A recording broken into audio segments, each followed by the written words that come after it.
नमस्कार बच्चों, आज हम पाठ लोकगीत का प्रश्न अभ्यास करेंगे।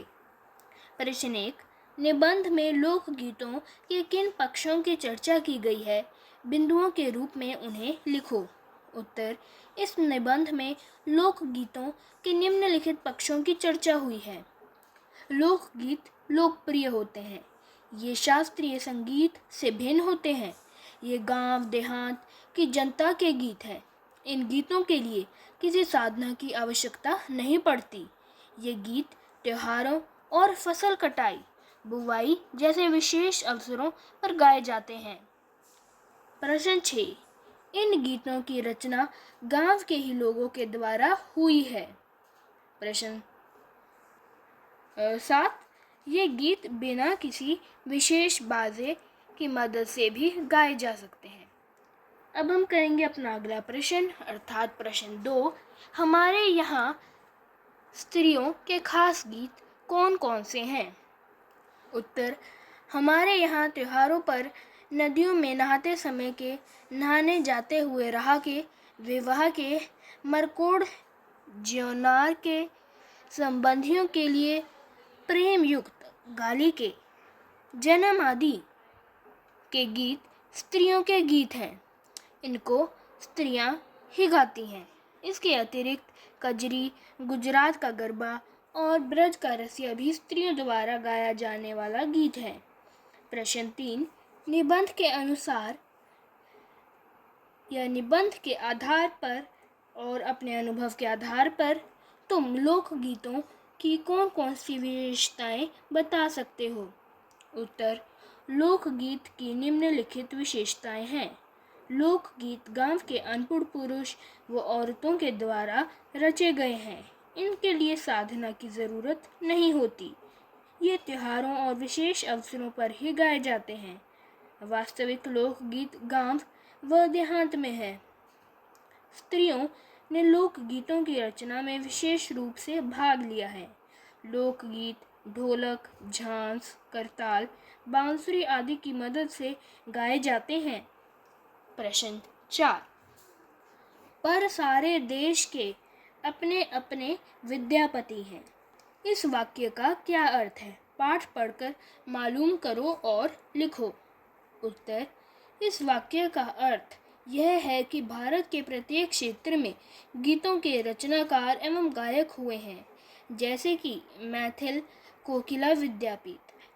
आप जिस क्षेत्र में भी जाएंगे, आपको वहाँ ऐसी प्रतिभाओं के दर्शन हो जाएंगे। अनुमान और कल्पना। प्रश्न 1, क्या लोकगीत और नृत्य सिर्फ गांवों या कबीलों में ही पाए जाते हैं? शहरों के कौन कौन से लोकगीत हो सकते हैं, इस पर विचार कर लिखो।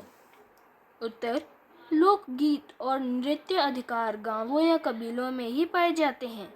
शहरों में अपने लोकगीत नहीं होते। शहरों में जो लोकगीत गाए जाते हैं, वे भी कभी न किसी रूप में गांवों से ही जुड़े हुए हैं। प्रश्न 2, जीवन जहाँ इठला इठला कर लहराता है, वहाँ भला आनंद के स्रोतों की कमी हो सकती है। उद्दाम जीवन के ही वहाँ के अनंत संख्यक गाने प्रतीक हैं। क्या तुम इस बात से सहमत हो? विदेशिया नामक लोकगीत से कोई कैसे आनंद प्राप्त कर सकता है और वो कौन लोग हैं जो हो सकते हैं इसे गाते सुनाते हैं? इसके बारे में जानकारी प्राप्त कर अपने शिक्षक को सुनाओ। उत्तर, किसी भी लोकगीत से आनंद प्राप्त किया जा सकता है यदि आप वहाँ की बोली से थोड़ा सा भी परिचित हों। जो लोग भोजपुरी के जानकार हैं, वे विदेशिया लोकगीत को सुनकर पूरा आनंद उठा सकते हैं।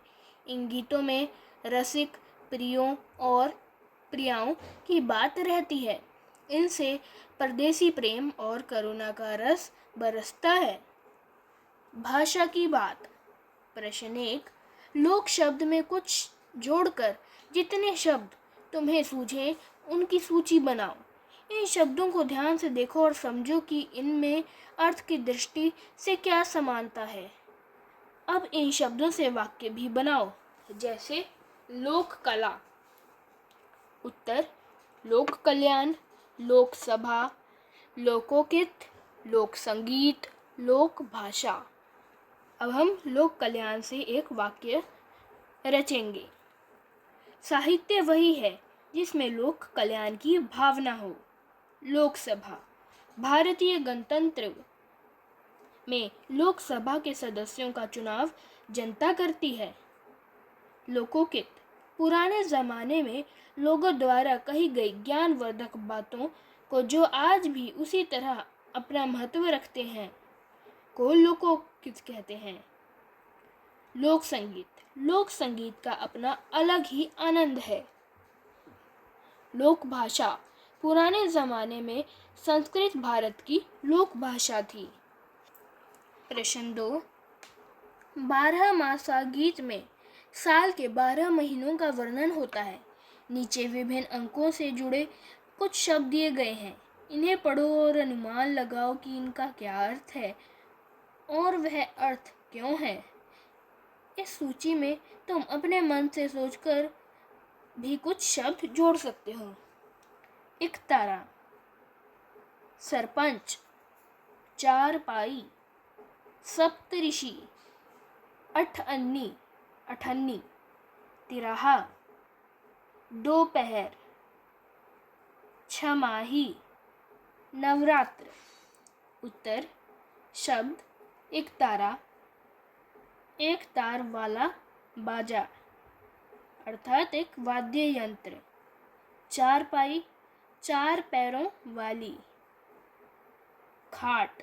अठन्नी, 8 आने का सिक्का 50 पैसे। दोपहर, जब दोपहर समय बीत गया हो। नवरात्र, 9 रातों का समूह। सरपंच, पंचों का मुखिया। सप्तऋषि, 7 ऋषियों का समूह। तिराहा, जहाँ पर 3 रास्ते मिलते हैं। छमाही, 6 माह में एक बार होने वाली अन्य शब्द। चौराहा, जहाँ 4 रास्ते मिलते हैं। पंचानन, 5 मुंहों वाला। तिपाई, 3 पांव वाली। चतुर्भुज, 4 भुजाओं से घिरी आकृति भगवान विष्णु। पंचवटी, 5 पेड़ों का समूह। करोड़पति, करोड़ों का मालिक। दशानन, 10 मुंहों वाला रावण।